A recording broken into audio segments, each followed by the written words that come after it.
Good afternoon बच्चों।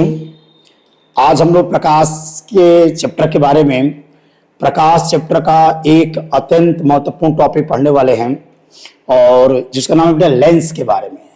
Lens के बारे में एक डिटेल स्टडी किया जाएगा। लेंस क्या है, लेंस कैसे बनता है, लेंस के खासकर न्यूमेरिकल्स जो हैं, लेंस के न्यूमेरिकल्स पर ज़्यादा हम लोग चर्चा करेंगे। पर कुछ हल्की फुल्की परिभाषाएं हैं जिनको हम लोग कवर करेंगे। सबसे पहले लेंस क्या होता है, लेंस को अगर डिफाइन किया जाए तो लेंस को डिफाइन करने के लिए सबसे पहले लेंस एक पारदर्शी माध्यम होता है और वह एक समांगी भी होता है। यानी लेंस कहने का मतलब मुझे एक ऐसा पदार्थ चाहिए जिसके हम आर पार देख सकते हैं, वह ट्रांसपेरेंट मीडियम होना चाहिए और होमोजीनियस होना चाहिए। मैंने ऐसा पदार्थ जिसका गुण हर जगह एक जैसा होना चाहिए। तो लेंस बनाने के लिए एक पारदर्शी माध्यम चुनेंगे और एक मन पारदर्शी हो और समांगी हो, पारदर्शी भी हो और समांगी। जैसे कांच पारदर्शी भी होता है और समांगी का मतलब एक ऐसा पदार्थ जिसका रासायनिक संगठन हर जगह एक जैसा होता है, जिसका कैरेक्टर, जिसका गुण हर जगह एक जैसा होता है, उसको समांगी कहते हैं। लेंस में पारदर्शी माध्यम और समांगी होना चाहिए। दूसरा, लेंस में दो अपवर्तक पृष्ठें होनी चाहिए। अपवर्तक पृष्ठ का मतलब होता है ऐसी पृष्ठें जो दो माध्यमों को अलग करती हैं, दो माध्यमों को अलग करें। जैसे मान लीजिए कि अगर ये लेंस हम बना रहे हैं, ठीक ना, तो मान लो बेटा ये कांच है। अगर ये वाला हिस्सा, अंदर वाला हिस्सा अगर एक कांच मानते हैं और ये वाला हिस्सा अगर हवा है तो ये हमारा एक अपवर्तक पृष्ठ कहलाएगा। ये वाला जो हिस्सा है अपवर्तक पृष्ठ। अपवर्तक पृष्ठ का मतलब ये दो पारदर्शी माध्यमों को अलग करता है, सेपरेट करता है। तो लेंस में देखिए ये हमारा जो पहला जो पृष्ठ है वो अलग कर रहा है हवा और किसको, कांच को अलग कर रहा है। और लेंस का जो दूसरा अपवर्तक पृष्ठ है यह अलग कर रहा है कांच और हवा को। तो लेंस में दो अपवर्तक पृष्ठें होती हैं और देखा गया है कि कम से कम उनमें से एक वक्र पृष्ठ, कम से कम एक वक्र पृष्ठ, उनमें से कम एक अपवर्तक पृष्ठ का वक्र होना जरूरी है। माने लेंस के अंदर दो अपवर्तक पृष्ठें होंगी जिसमें से कम एक पृष्ठ आपका वक्र होना चाहिए। जैसे देखिए अगर मान लो कि हम लेंस हम बना रहे हैं, इसको देखो ध्यान से, ये लेंस है मान लीजिए, तो नाम दे अगर मान लो कि एस पी और इसका एस डैश और इसका एस पी डैश और एस डैश। देखिए मान लो कि ये अंदर वाला जो हिस्सा है यह कांच है और ये वाला हिस्सा क्या हो गया, हवा हो गया, और ये वाला हिस्सा क्या हो गया, हवा हो गया। देखिए लेंस में दो अपवर्तक पृष्ठें हैं। हमारी प्रथम अपवर्तक पृष्ठ का नाम है एस पी एस डैश। देखो ये वाला जो पृष्ठ है ये अपवर्तक पृष्ठ है। जो प्रथम अपवर्तक पृष्ठ है एस पी एस डैश, ये अलग कर रहा है हवा और किसको अलग कर रहा है, कांच को अलग कर रहा है। और लेंस का जो दूसरा अपवर्तक पृष्ठ है ये S P dash S dash, यह अलग कर रहा है कांच और हवा को अलग कर रहा है। तो लेंस एक पारदर्शी समांगी माध्यम होता है जिसमें दो अपवर्तक पृष्ठें होती हैं। शर्त यह है कि दोनों अपवर्तक पृष्ठें या तो वक्राकार हो, या तो दोनों वक्र के आकार का हो, या एक समतल हो और एक वक्र होना चाहिए। माने दो अपवर्तक पृष्ठों में से कम एक अपवर्तक पृष्ठ का वक्र होना जरूरी है। ये देखिए इसमें दोनों पृष्ठ क्या है, वक्राकार है, दोनों कर्व है, और इसमें क्या है, एक समतल है और दूसरा वाला हमारा अपवर्तक पृष्ठ क्या हो जाएगा आपका, दूसरा अपवर्तक पृष्ठ आपका वक्र है। तो लेंस में दो अपवर्तक पृष्ठें होती हैं, एक पृष्ठ समतल होनी चाहिए और एक पृष्ठ समतल हो और दूसरा वक्र हो, अथवा दोनों पृष्ठ वक्र होना चाहिए। तो लेंस की परिभाषा में हम लोग देख लेंगे, लेंस की परिभाषा में क्या होता है।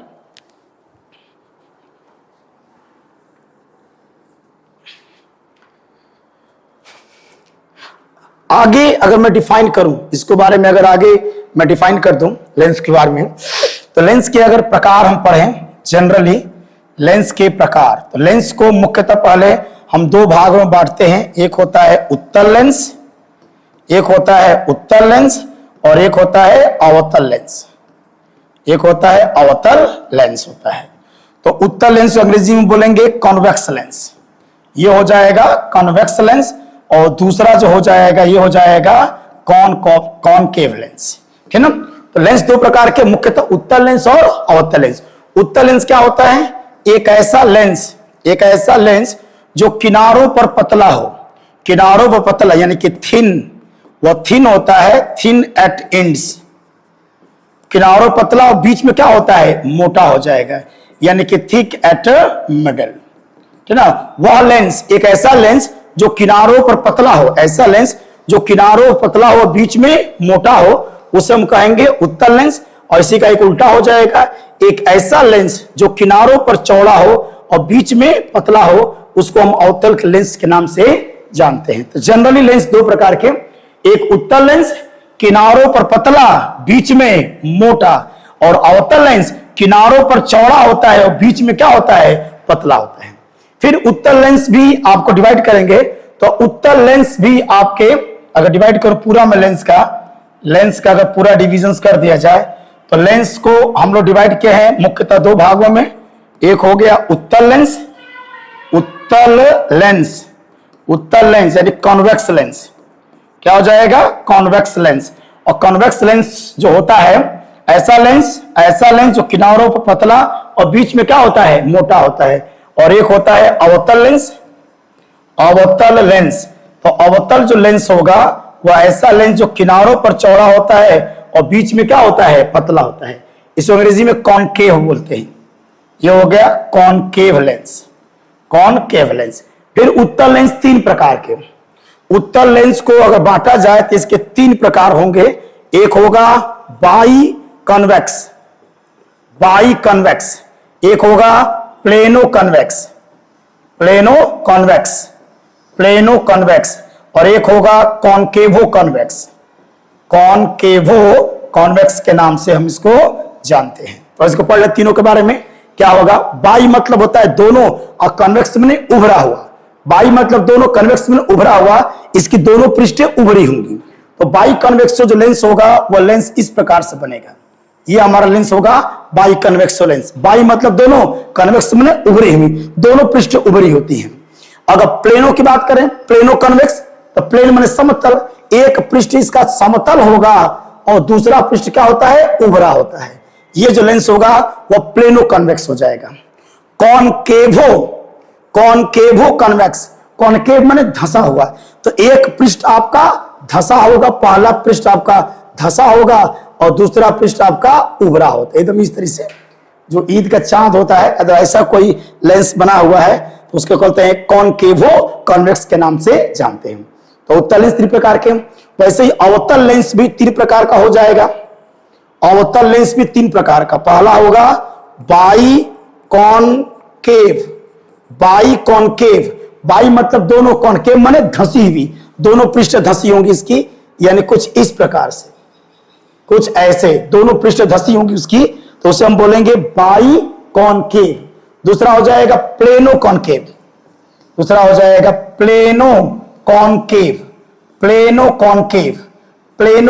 प्लेन एक पृष्ठ समतल होगी, और दूसरी पृष्ठ इसकी धंसी होगी। इस तरह से देखिए, ये हो जाएगा हमारा प्लेनो कॉनकेव। और एक तीसरा भी टाइप हो जाएगा इसका, वह होगा कॉन्वेक्सो कॉन्वेक्सो पहला पृष्ठ उभरा होगा और दूसरा पृष्ठ धंसा होना चाहिए, यानी कि कॉन्वेक्सो, यानी कि इस तरीके से ये हम लोग का लेंस क्या होगा? बनेगा। बीच में आपका पतला होना चाहिए और किनारों पर क्या होना चाहिए? चौड़ा होना चाहिए। इस प्रकार से लेंस मिला के कितने हो जाएंगे? 6 प्रकार के आपके लेंस हो जाएंगे। जनरली हमको पढ़ना है उत्तल लेंस के बारे में और अवतल लेंस के बारे में, सिंपल मैंने बाई कन्वेक्स के बारे में पढ़ना होता है।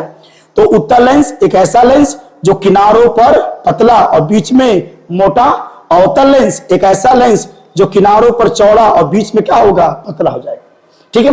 लेंस बनाते कैसे हैं?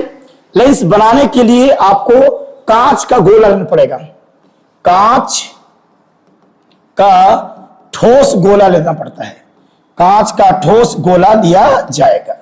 कांच का दो ठोस गोला, एक भी हो सकता है, अलग भी हो सकते हैं। जैसे मान लीजिए हमने कांच का 2 गोला ले लिया, दोनों ठोस गोला, ध्यान रखिए, कांच के 2 ठोस गोले, और पहले गोले को हमने क्या किया? कट किया, ऐसे काट लिया, और दूसरे गोले से भी एक हिस्सा हमने क्या किया? कट कर लिया।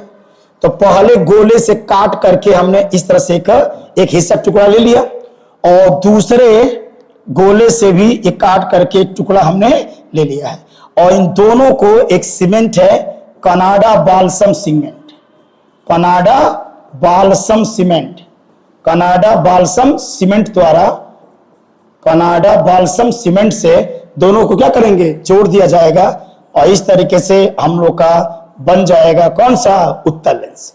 तो उत्तल लेंस बनाने के लिए, लेंस को बनाने के लिए ये ध्यान रखिएगा, कांच का ठोस गोला लेते हैं और कांच का ठोस गोला लेकर के उसे काटेंगे और काट करके दोनों पृष्ठों को, दोनों टुकड़ों को कनाडा बाल्सम सीमेंट से आपस में जोड़ दिया जाएगा और इस तरीके से लेंस का निर्माण हो जाता है। ठीक है, लेंस को डिफाइन करने के लिए कुछ छोटी मोटी परिभाषाएं पहले लेंस के बारे में सीखना है। जैसे लेंस का मुख्य अक्ष क्या है, लेंस का, जैसे मान लीजिए अगर एक हमको पढ़ना हो,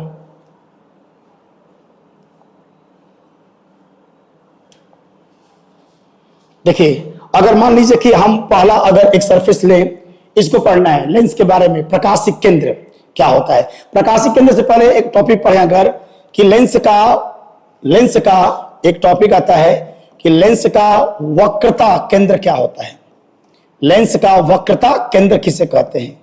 तो लेंस का वक्रता केंद्र कहने का मतलब क्या होगा, लेंस का वक्रता केंद्र क्या होता है कि लेंस दो गोलों से काट कर बनाया जाता है, दो गोलों को काट करके अगर लेंस को आप बना रहे हैं, जैसे मान लो ये हम लोग का लेंस है, ये हम लोग का लेंस है, कांच के दो ठोस गोलों को काट कर लेंस को बनाया जाता है।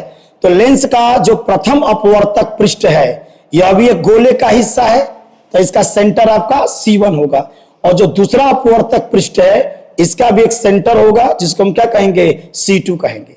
तो लेंस जिन गोलों से काट कर बनाए जाते हैं, लेंस को जिन गोलों से काट कर बनाया जाता है उन गोलों के केंद्रों को कहा जाता है क्या, वक्रता केंद्र। लेंस का वक्रता केंद्र, जिन कांच के ठोस गोलों से काट कर लेंस को बनाया जाता है उन कांच के ठोस गोलों के सेंटर C1 C2 को वक्रता केंद्र के नाम से जाना जाता है। और यदि दोनों को जोड़ दिया जाए, C1 और C2 को जोड़ने वाली जो रेखा होगी वह कहलाएगी मुख्य अक्ष, ये हो जाएगा मुख्य अक्ष, प्रिंसिपल एक्सेस। जानते रहिएगा प्रिंसिपल एक्सेस क्या होगा, तो प्रिंसिपल एक्सेस होता है जो लेंस होता है, लेंस के दोनों वक्रता केंद्रों को जोड़ने वाली जो रेखा होगी वह कहलाएगी आपका मुख्य अक्ष। इसे हम क्या बोलेंगे, मुख्य अक्ष के नाम से जानते हैं। एक और परिभाषा पढ़ लेते हैं, प्रकाशिक केंद्र क्या है। प्रकाशिक केंद्र, ऑप्टिकल सेंटर, इंपॉर्टेंट है। ऑप्टिकल सेंटर क्या होता है, ऑप्टिकल सेंटर को डिफाइन करते हो हम। ऑप्टिकल सेंटर क्या होता है कि यदि आपतित किरण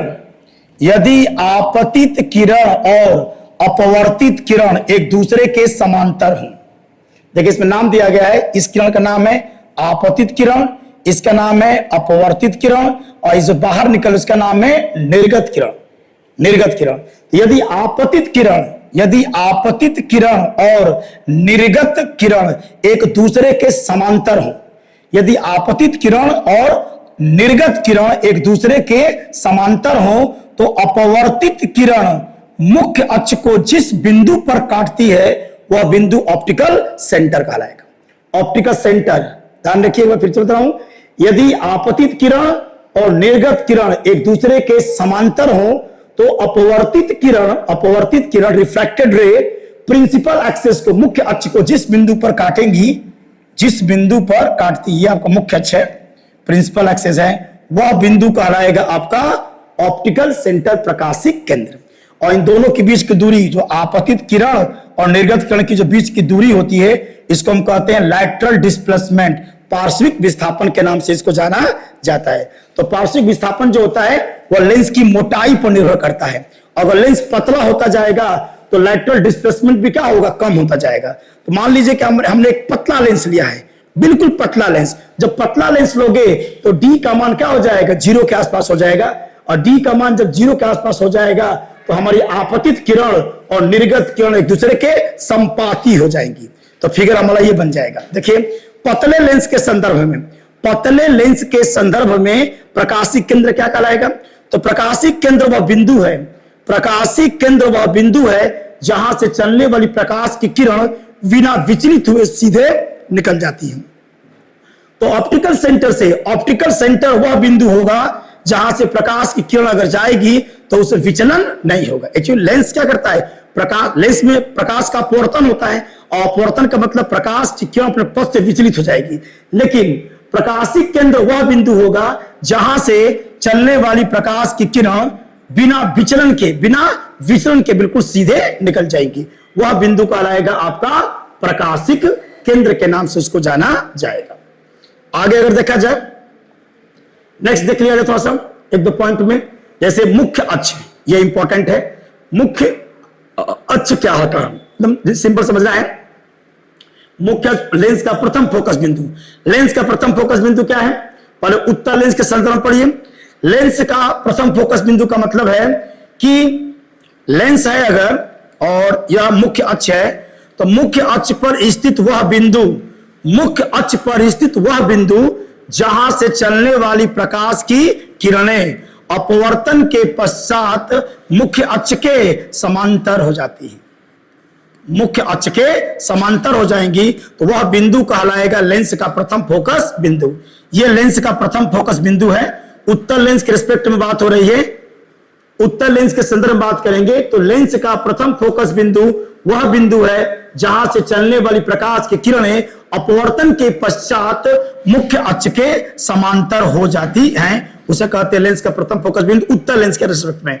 अवतल लेंस के बारे में बात करें तो अवतल लेंस में मुख्य अक्ष वह बिंदु होता है, मुख्य अक्ष वह बिंदु है जिसकी ओर आती प्रतीत होने वाली किरणें, लग रहा है कि किरणें जो है F1 पर आके मिलने वाली हैं, तो मुख्य अक्ष, वो अवतल लेंस का प्रथम फोकस बिंदु क्या होता है, मुख्य अक्ष पर स्थित वह बिंदु जिसकी ओर आती प्रतीत होने वाली प्रकाश की किरणें अपवर्तन के पश्चात मुख्य अक्ष के समांतर हो जाती हैं। तो ये हो जाएगा लेंस, उत्तल लेंस का F1 प्रथम फोकस बिंदु, और ये हो जाएगा अवतल लेंस का प्रथम फोकस बिंदु F1। ओके, ये लेफ्ट में होगा, ये क्या होगा, राइट में होगा, ध्यान रखिएगा। नेक्स्ट अगर मैं बात करूं इस पर, लेंस का द्वितीय फोकस बिंदु, ये इंपॉर्टेंट है। एक्चुअली कैसे डिफाइन हम लोग करते हैं देख लीजिए। हम प्रिज्म के बारे में अध्ययन कर चुके हैं, प्रिज्म के बारे में अध्ययन करते हैं। प्रिज्म की एक विशेषता बता दें, प्रिज्म की एक खास बात यह होती है कि प्रिज्म से निर्गत किरण हमेशा बेस की तरफ बेंड होती है, कहीं से भी प्रकाश किरणों को आप कहीं से डालोगे, प्रकाश किरण को डालिए, यहां विलंब खींचिए, ठीक ना, ये ध्यान रखना है कि निर्गत जो किरण होती है प्रिज्म से बाहर निकलने वाली जो किरण होती है वह हमेशा आधार की तरफ क्या होती है, बेंड होती है। आधार मतलब चौड़े हिस्से की तरफ झुकेगी हमेशा, हमेशा। लेंस प्रिज्म पर अगर कोई प्रकाश किरण डालोगे तो निर्गत जो किरण होगी वह आधार की तरफ क्या होती है, बेंड होती है। ऐसा कहा जाता है कि लेंस जो होता है वो लेंस छोटे छोटे प्रिज्मों से मिलकर बने होते हैं। लेंस जैसे मान लें कि अगर उत्तल लेंस है, अगर मैं उत्तल लेंस को डिफाइन करूं तो उत्तल लेंस में छोटे छोटे प्रिज्मों से मिलकर बना हुआ, ऐसा हम मान सकते हैं। देखिए अगर लेंस को ऐसे तोड़ दिया जाए तो लेंस में छोटे छोटे क्या हैं, प्रिज्म आपके दिखाई दे रहे हैं, है ना। अगर लेंस को तोड़ेंगे छोटे छोटे क्या बनेंगे, प्रिज्म बन जाएंगे। और अगर इस पर मैं प्रकाश किरणों को मान लो कि डाल दिया, इस पर मैं प्रकाश किरणों को अगर मैंने डाल दिया, प्रिज्म की विशेषता क्या है, प्रिज्म की विशेषता है कि निर्गत किरण प्रिज्म के आधार की तरफ झुकेगी। आधार माने चौड़ा हिस्सा। जरा ऊपर वाली किरण को देखो, इसका आधार क्या है, इसका चौड़ा हिस्सा नीचे की तरफ है, तो प्रकाश की किरण इधर आएगी, इस तरह से आ जाएगी। इसको देखो ऊपर थोड़ा पतला है, नीचे थोड़ा सा चौड़ा हिस्सा है, तो यह भी क्या होगी, बेस की तरफ झुकेगी। इसको देखिए, इसका ऊपर वाला हिस्सा क्या है, चौड़ा है, और नीचे वाला हिस्सा क्या है, मतलब आधार बेस, तो ऊपर झुक जाएगी, ये भी आपका ऊपर झुक जाएगी। इसका मीनिंग हो गया कि उत्तल जो लेंस होता है वह प्रकाश की किरणों को एक बिंदु पर बटोरता है, कलेक्ट करता है, कन्वर्ज करता है, इसीलिए इसका नाम है अभिसारी लेंस या कन्वर्जिंग लेंस। इस उत्तल लेंस को कन्वर्जिंग लेंस के नाम से जानते हैं, कन्वर्जिंग लेंस।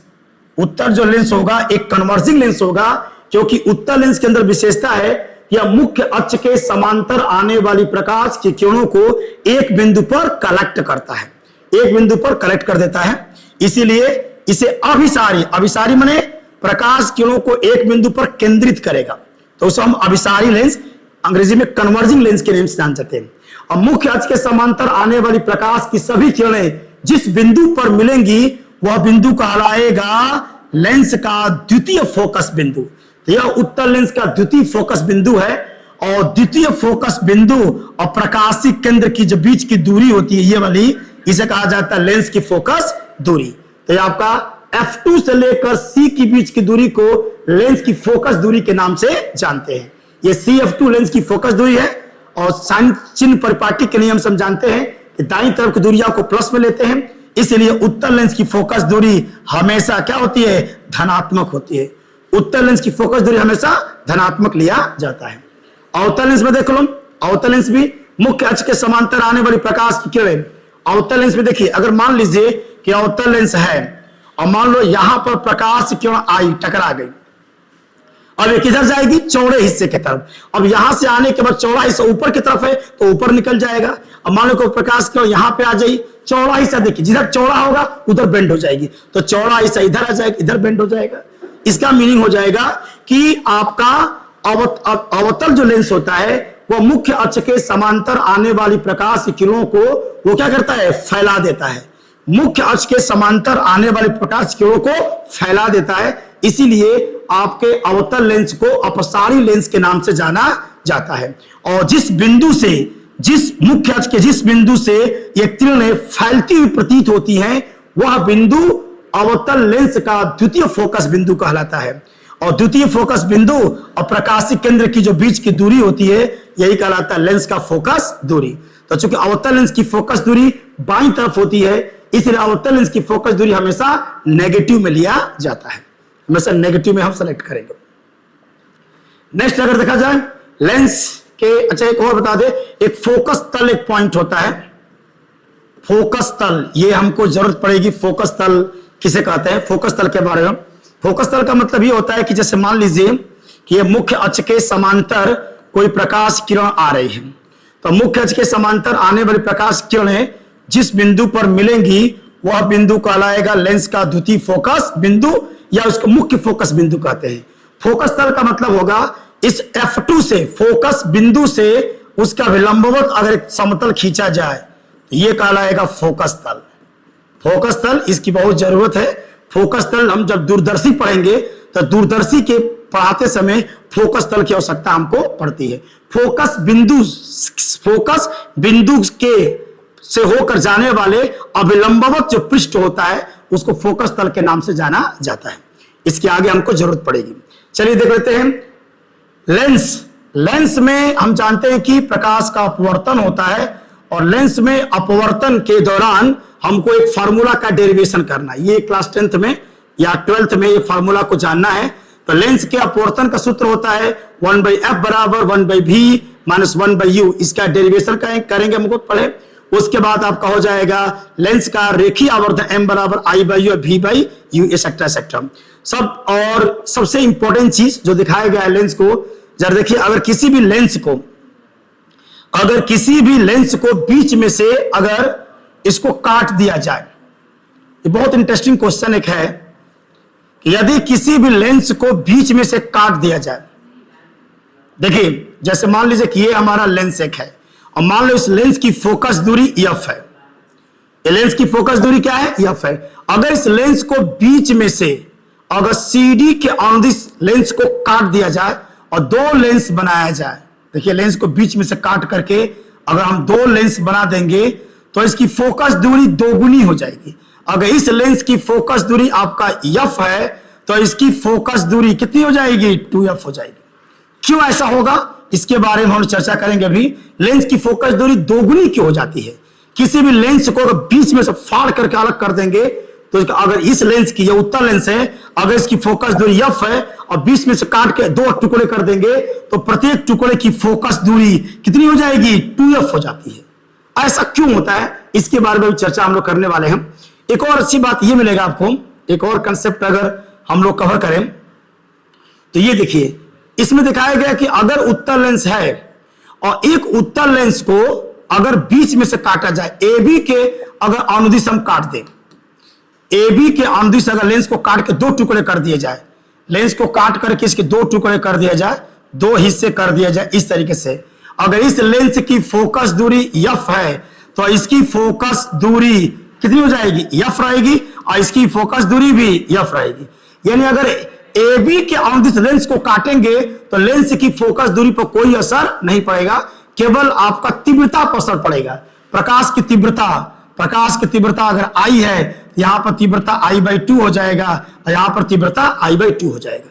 फोकस दूरी पर कोई असर नहीं पड़ता है। इन सब के बारे में अध्ययन हम लोग करने वाले हैं, ऐसा क्यों होता है। और एक सबसे इंटरेस्टिंग जो टॉपिक यहां चित्र बनाया गया है, इसको अगर हम देखें, सबसे पहले ये देखना है हमको कि जो उत्तल लेंस होता है, किसी भी लेंस की अगर फोकस दूरी की बात करें, जैसे मान लीजिए कि लेंस जो फॉलो करता है फार्मूला कि 1/f बराबर 1/v माइनस के ये 1/u, इस फार्मूले का हम लोग को डेरिवेशन पढ़ना है, अभी ड्राइव करूंगा ये फार्मूला कहां से आता है। इसमें u भी सब जानते ही होंगे, u क्या होता है। तो एक अगर लेंस के चित्र के अगर मान लीजिए बनाया जाए, छोटा सा डायग्राम अगर बना लूं, तो मान लीजिए कि एक वस्तु है कोई AB और ये इसका फोकस बिंदु है EF। तो चित्र कैसे बनाते हैं, मुख्य अक्ष के समांतर जाने वाली प्रकाश क्यों फोकस बिंदु से निकल जाएगी और एक ऑप्टिकल सेंटर से जाएगी, तो वो क्या निकलेगी, सीधे निकल जाती है और जाके आपका जहां मिलेंगे वहीं पर चित्र हमारा बन जाता है A' और क्या बन जाएगा, B' बन जाएगा। ये दूरी आपका V कहलाता है, लेंस और प्रतिबिंब के बीच की दूरी, और ये दूरी आपका U कहलाता है, वस्तु और लेंस के बीच की दूरी। वो पढ़ेंगे दर्पण में, वही वाला है। तो इस फार्मूले में जो U होता है वह वस्तु और लेंस के बीच की दूरी होता है, और जो V होता है वह लेंस और प्रतिबिंब के बीच की दूरी होता है, और F होता है लेंस की फोकस दूरी। सबसे इंटरेस्टिंग क्वेश्चन ये है कि लेंस की जो फोकस दूरी है, पहला क्वेश्चन अगर ये कहा दिया जाए कि ये जो फार्मूला देख रहे हैं, अगर इसमें U को मैं 4 गुना कर दूं, U को 4 गुना कर दूं तो F का मान कितना गुना हो जाएगा। इस फार्मूले में 1/f बराबर 1/v माइनस 1/u फार्मूले को देखिए, और क्वेश्चन है कि यदि U को 4 गुना किया जाए, U को 4 गुना कर दिया जाए तो F के मान पर क्या असर पड़ेगा। आप लोग आंसर कमेंट्स कर दीजिएगा वीडियो को रोक करके कि अगर U को 4 गुना करें तो F के मान पर F कितना गुना हो जाएगा। ठीक है, अब पता चलेगा भी, इसका डेरिवेशन करूंगा तो पता चलेगा कि अगर U को 4 गुना कर दिया जाए, U को 4 गुना कर दिया जाए तो F के मान पर कोई असर नहीं पड़ेगा। F कांस्टेंट होता है। एक लेंस की जो फोकस दूरी होता है, लेंस की फोकस दूरी वह U पर और V पर निर्भर नहीं करेगा। U को घटाओ बढ़ाओगे या V को घटाओ बढ़ाओगे तो लेंस की फोकस दूरी के ऊपर कोई असर नहीं पड़ेगा। एक लेंस की जो फोकस दूरी होती है वह U और V पर निर्भर नहीं करती है। तो क्वेश्चन था एग्जाम में कि अगर U को 4 गुना कर दिया जाए तो लेंस की फोकस दूरी कितनी हो जाएगी। इसका आंसर है लेंस की फोकस दूरी पर कोई असर नहीं पड़ता है। क्यों असर नहीं पड़ता है, इन सब पर चर्चा करेंगे। और एक कहा जाए कि इस फार्मूले में 1/f बराबर 1/v माइनस 1/u में लेंस की फोकस दूरी U पर और लेंस की फोकस दूरी V पर निर्भर नहीं करती है। तो U और V पर निर्भर नहीं करती है, तो आखिर एक लेंस की फोकस दूरी किन बातों पर निर्भर करती है। तो एक लेंस की फोकस दूरी को प्रभावित करने वाले, अगर लेंस की फोकस दूरी को प्रभावित करने पैरामीटर पढ़ें तो एक लेंस की फोकस दूरी प्रभावित होती 3 कारकों से, 3 फैक्टर से लेंस की फोकस दूरी प्रभावित हो जाएगी। देखिए, अगर आपने लेंस बनाया है, एक लेंस बनाया है, तो इसकी फोकस दूरी को प्रभावित करने वाले 3 फैक्टर हो सकते हैं।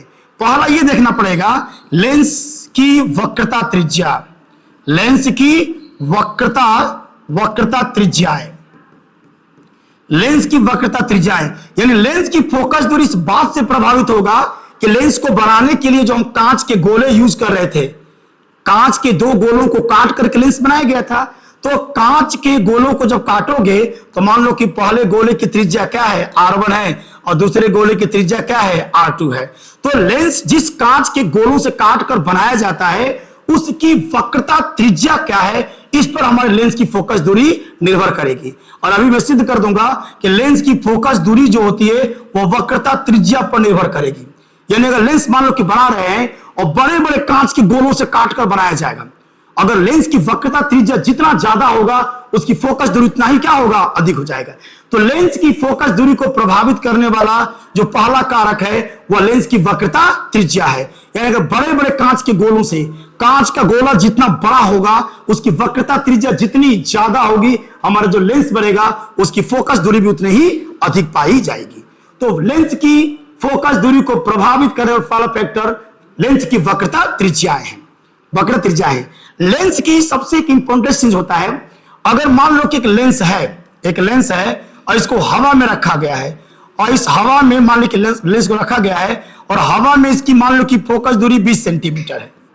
एक लेंस को हवा में रखने पर इसकी फोकस दूरी 20 सेंटीमीटर है, लेकिन जो ही इस लेंस को अगर पानी में डुबो दिया जाए, जब इस लेंस को हम लोग पानी में डुबो देंगे, जल में डुबो दिया जाए, तो लेंस की फोकस दूरी क्या होगी, बदल जाएगी।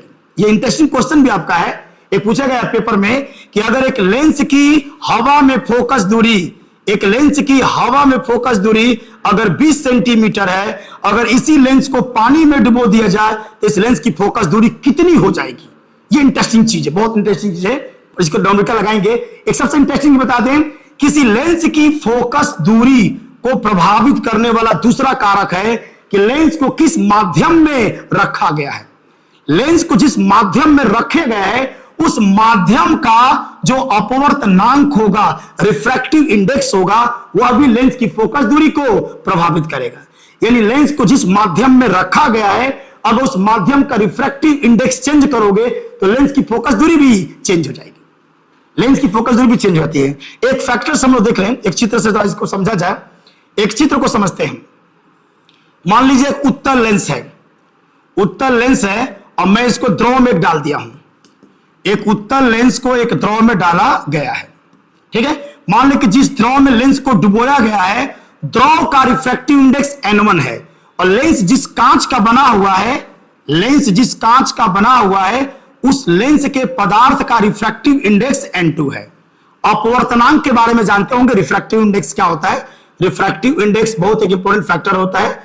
n बराबर आपका c/v होता है, अर्थात प्रकाश की निर्वात में चाल बटा प्रकाश की माध्यम में चाल का जो अनुपात होता है वह रिफ्रैक्टिव इंडेक्स कहलाता है। जैसे पढ़े होंगे ANW माने पानी का अपवर्तनांक होता है 1.33। और कहा जाए कि पानी का रिफ्रैक्टिव इंडेक्स 1.33 होता है। इसका तात्पर्य क्या है? इसका तात्पर्य है कि जब प्रकाश हवा से जब पानी में प्रवेश करेगा, हम जानते हैं कि जब प्रकाश एक माध्यम से दूसरे माध्यम में जाता है तो उसकी स्पीड बदल जाती है, उसकी रफ्तार चाल बदल जाती है, और अब चाल बदलने की वजह से ही वो अपने पथ से विचलित हो जाता है।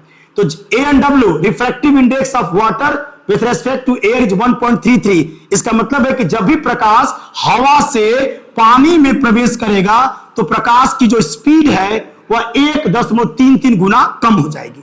जिस माध्यम का रिफ्रैक्टिव इंडेक्स जितना ज्यादा होगा, इसका मतलब उस माध्यम के मॉलिक्यूल्स उतना क्लोजली पैक्ड हैं और उस माध्यम में प्रकाश की चाल कम हो जाएगी, रफ्तार उसकी स्लो हो जाती है। तो चलिए मान लेते हैं कि ये जो कांच है, लेंस जिस पदार्थ का बना है, लेंस के पदार्थ का रिफ्रैक्टिव इंडेक्स n2 है और लेंस को जिस द्रव में डुबोया गया है उसका रिफ्रैक्टिव इंडेक्स n1 है। और क्या असर पड़ सकता है? 3 तरह से प्रभावित कर सकता है, 3 तरह से प्रभाव डाल सकता है। वो तीनों को पढ़ लेते हैं, बहुत इंटरेस्टिंग चीज आपका होगा, ये बहुत इंटरेस्टिंग चीज होगा। जैसे देख लीजिए, पहला फिगर हो गया। दूसरा एक ले लेते हैं, मान लो कि लेंस है, लेंस के पदार्थ का अपवर्तनांक n2 है और लेंस को एक दूसरे द्रव में डुबोया गया है। मान लेते हैं लेंस के दूसरे द्रव में डुबोया गया है और मान लेते हैं द्रव का अपवर्तनांक मान लेते हैं n1 है, और फिर लेंस वही लेंस है जिसका अपवर्तनांक n2 है, और मान लो कोई द्रव है, किसी लिक्विड में लेंस को डुबो दिया गया है और उसका अपवर्तनांक n1 है। चित्र को देखिए ध्यान से। पहले अगर मान लीजिए कि ऐसा चित्र बन रहा है, प्रकाश की किरण मुख्य अक्ष के समांतर आ रही हैं और एक बिंदु पर जाकर के मिल रही हैं, ऐसा भी पॉसिबल हो सकता है। या ऐसा ही पॉसिबल हो सकता है कि मुख्य अक्ष के समांतर आने वाली प्रकाश की किरणें आपसे क्या हो जाएं, दूर भी जा सकती हैं, और एक हो सकता है कि एकदम बिल्कुल सीधे की सीधे आप किरणें निकल सकती हैं। जरा पहले फिगर को देखिए, लेंस को एक द्रव में डुबोया गया है, फिगर को समझिएगा। लेंस के मटेरियल का रिफ्रैक्टिव इंडेक्स n2 है और लेंस को जिस द्रव में डुबोया गया है उस लिक्विड का रिफ्रैक्टिव इंडेक्स n1 है। जरा लेंस को देखिए, कौन सा लेंस है? उत्तल लेंस। और उत्तल लेंस को हम अभिसारी लेंस कहते हैं। उत्तल लेंस को अभिसारी लेंस कहा जाता है। उत्तल लेंस का नाम है अभिसारी लेंस। अभिसारी लेंस का मतलब कि प्रकाश मुख्य अक्ष के समांतर आने वाली प्रकाश की किरणों को एक बिंदु पर बटोर देता है। देखिए यह जो उत्तल लेंस है अपना काम कर रहा है। उत्तल लेंस है, और देखिए यह उत्तल लेंस मुख्य अक्ष के समांतर आने वाली प्रकाश किरणों को एक बिंदु पर बटोर दे रहा है। माने उत्तल लेंस अपना काम कर रहा है, उत्तल लेंस उत्तल लेंस जैसा काम कर रहा है। जरा यहां देखिए, इस देखो फिगर को देखो, इसमें देखिए है तो उत्तल लेंस और काम कर रहा है अवतल लेंस जैसा। आई रिपीट अगेन, है तो उत्तल लेंस और काम कर रहा है अवतल लेंस जैसा। देखिए यह मुख्य अक्ष के समांतर आने वाली प्रकाश किरणों को क्या कर रहा है, फैला दे रहा है। हालांकि मुख्य अक्ष के समांतर आने वाली प्रकाश किरणों को फैलाने का काम कौन करता है, अवतल लेंस करता है। बनावट के हिसाब से, बनावट के हिसाब से तो उत्तल है, लेकिन काम कर रहा है अवतल जैसा। ऐसा हो जाता है कि कभी कभी उत्तल लेंस जो होता है वह है तो उत्तल लेंस, काम करेगा अवतल लेंस जैसा। और एक नीचे वाले को फिगर को भी समझेंगे हम। देखिए अगर किसी भी लेंस को किसी द्रव में डुबोया जाए और जो लेंस है वो अपना काम कर रहा है, मतलब अगर उत्तल लेंस है तो उत्तल लेंस जैसा काम कर रहा है, और अवतल लेंस है तो अवतल लेंस जैसा काम कर रहा है। ऐसा तभी होता है, ऐसा तभी होगा जब लेंस के मटेरियल का रिफ्रैक्टिव जो इंडेक्स है वह बड़ा होता है लिक्विड के रिफ्रैक्टिव इंडेक्स से। ध्यान दीजिएगा, कोई भी लेंस जब किसी द्रव में डुबोएंगे तो उसका नेचर बदल सकता है, नहीं बदल सकता है। देखिए यदि लेंस के पदार्थ का रिफ्रैक्टिव इंडेक्स लिक्विड के रिफ्रैक्टिव इंडेक्स से बड़ा है तो जो लेंस है वह वही काम करेगा। मतलब उत्तल लेंस है तो उत्तल लेंस जैसा काम करेगा, अवतल लेंस हो अवतल लेंस जैसा काम करेगा। लेकिन यहां देखिए, यहां है तो बनावट के हिसाब से उत्तल लेंस, लेकिन काम कर रहा है अवतल लेंस जैसा। ऐसा तब होता है जब लिक्विड का रिफ्रैक्टिव इंडेक्स बड़ा हो जाता है आपके लेंस के पदार्थ के रिफ्रैक्टिव इंडेक्स से। यह इंटरेस्टिंग चीज है। अगर किसी भी लेंस को हमने किसी लिक्विड में डुबो दिया, किसी लेंस को किसी लिक्विड में डुबो दिया गया, और अगर लिक्विड का रिफ्रैक्टिव इंडेक्स, लिक्विड का रिफ्रैक्टिव इंडेक्स लेंस के मटेरियल के रिफ्रैक्टिव इंडेक्स से ज्यादा हो जाता है तो लेंस अपनी प्रकृति को बदल देता है। माने उत्तल लेंस काम करेगा अवतल जैसा और अवतल काम करेगा उत्तल जैसा। ऐसा क्यों होता है सबकी व्याख्या मैं करूंगा, लेकिन अपने नेचर जान लीजिए ध्यान से कि जब किसी भी लेंस को यदि किसी द्रव में डुबोया जाए और लेंस अपनी प्रकृति को खो दे, माने उत्तल है काम करेगा अवतल जैसा, ऐसा तब होता है जब लिक्विड का रिफ्रैक्टिव इंडेक्स लेंस के मटेरियल के रिफ्रैक्टिव इंडेक्स से ज्यादा होता है। और एक इंटरेस्टिंग चीज, तीसरा कंडीशन, हम क्या करते हैं, लेंस को पानी में गायब किया जा सकता है ना। किसी चीज को अगर अदृश्य किया जाए तो अदृश्य हो सकता है। अगर कोई चीज गायब करना चाहते हैं, जैसे अगर मान लीजिए कि N1 बराबर N2, यानी लेंस को जिस द्रव में डुबोया गया है उस लिक्विड का रिफ्रैक्टिव इंडेक्स और लेंस के मटेरियल का रिफ्रैक्टिव इंडेक्स अगर दोनों बराबर हो गए तो लेंस उस लिक्विड में अदृश्य हो जाएगा, गायब हो जाएगा। यानी कि इस अवस्था में समतल प्लेट की तरह काम करेगा। तो ये ध्यान रखिएगा, ये एग्जाम में क्वेश्चन पूछ चुका है कि अगर किसी लेंस को किसी द्रव में डुबोया जाए और लेंस अदृश्य हो जाता है, गायब हो जाएगा, ये पॉसिबल है। ऐसा पॉसिबल तब होगा जब लेंस के मटेरियल का रिफ्रैक्टिव इंडेक्स, लेंस के मटेरियल का रिफ्रैक्टिव इंडेक्स जब लिक्विड के रिफ्रैक्टिव इंडेक्स के बराबर हो जाएगा तो उस लिक्विड में हम लोग का जो लेंस है वो डिसअपीयर हो जाएगा, गायब हो जाता है। और लेंस जो है वो लेंस जैसा नहीं काम करेगा, वह एक समतल प्लेट की तरह काम करने लगता है। एक क्वेश्चन पूछता है पेपर में, बहुत इंटरेस्टिंग क्वेश्चन है कि पानी के अंदर हवा का बुलबुला, एक वायु का बुलबुला है, पानी के अंदर किस लेंस की तरह काम करेगा। यह क्वेश्चंस आपसे पूछा गया था, यह क्वेश्चन आया था कि पानी के अंदर हवा का बुलबुला किस लेंस की तरह कार्य करेगा, किस लेंस की तरह कार्य करेगा। चलिए देख लेते हैं। तो लिक्विड का पानी का अपवर्तनांक, पानी का अपवर्तनांक जानते ही हैं 1.33 लिक्विड का। वायु का अपवर्तनांक देखेंगे तो लगभग 1.003 के आसपास, लगभग ए का मान लेते हैं। अब देखिए, अगर मान लेते कि ये वायु का जो बुलबुला है यही लेंस है, वायु का बुलबुला क्या है, लेंस है, वायु का बुलबुला लेंस। देखिए बनावट के हिसाब से या बनावट के हिसाब से जो आपका बुलबुला है वह तो उत्तल जैसा है, उसके पृष्ठ क्या है, उभरी हुई है। देखिए इसका पृष्ठ क्या है, उभरा हुआ है। तो बनावट के हिसाब से हमारा वायु का जो बुलबुला है वो उत्तल जैसा बना हुआ, उत्तल लेंस की तरह बना हुआ है। लेकिन चूंकि लेंस का रिफ्रैक्टिव इंडेक्स लिक्विड के रिफ्रैक्टिव इंडेक्स से कम है, तो बनावट के आधार पर तो उत्तल है, लेकिन काम करेगा अवतल जैसा। ये ध्यान रखिएगा, अगर प्रकाश की किरणें आके इससे टकराएंगी, इससे हवा के बुलबुले से, तो उसका फिगर बेटा इस तरह से बनेगा। फिगर क्या बनेगा, इस तरह बनेगा, यानी यह अपसारी लेंस की तरह काम करेगा। यह अपसारी लेंस डाइवर्जिंग लेंस, या इसे कहेंगे यह अवतल लेंस जैसा काम करेगा। यह अवतल लेंस जैसा काम करेगा। है तो उत्तल जैसा, लेकिन काम करे किसके जैसा, अवतल लेंस की तरह कार्य करेगा।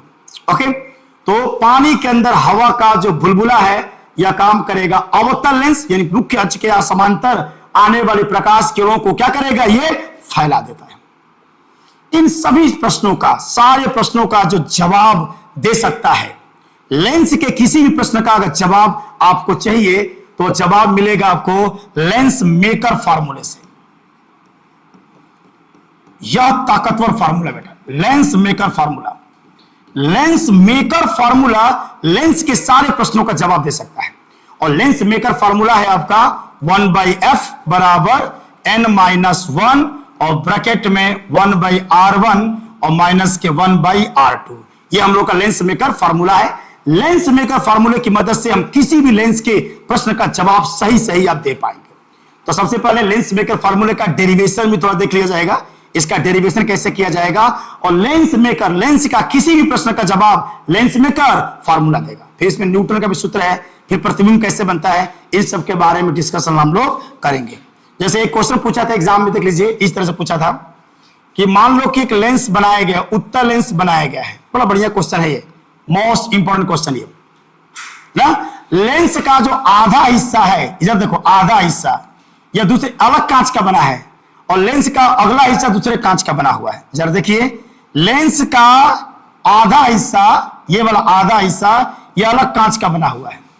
माने लेंस के आधे हिस्से का अपवर्तनांक n1 है और लेंस के आधे हिस्से का अपवर्तनांक n2 है। अब पूछा है इस लेंस की फोकस दूरी कितनी हो जाएगी।